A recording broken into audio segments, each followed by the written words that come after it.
Em ạ. Chị hai ấy. Một ô đai mây tao ơi. Đi mong mình chơi pizza mà tập tiếp ao chứ này. Lươn này. Ba mà được tí ba.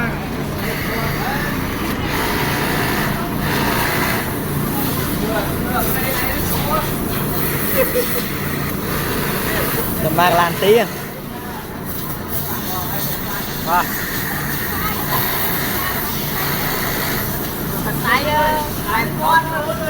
Ngày con mà khai cho một mũi rồi thế mới này em à bán á cru này cru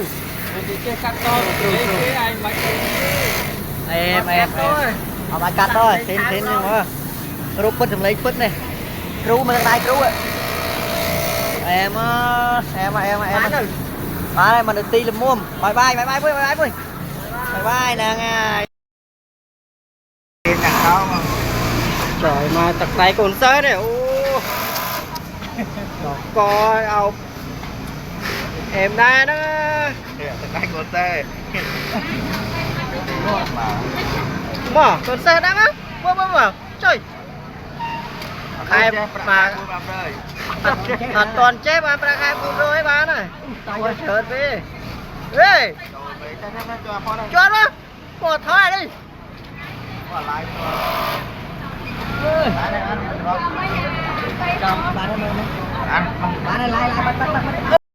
con xa là một mơ tắc tay thì đi cha một mực thì đi cha ở nhau cỏ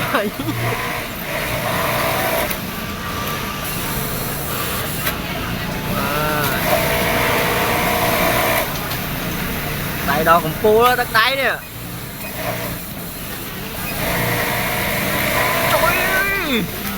oh man à. Trời yeah. Chùa ơi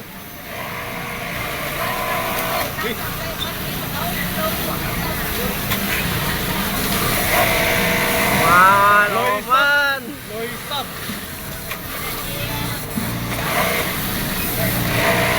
trời mà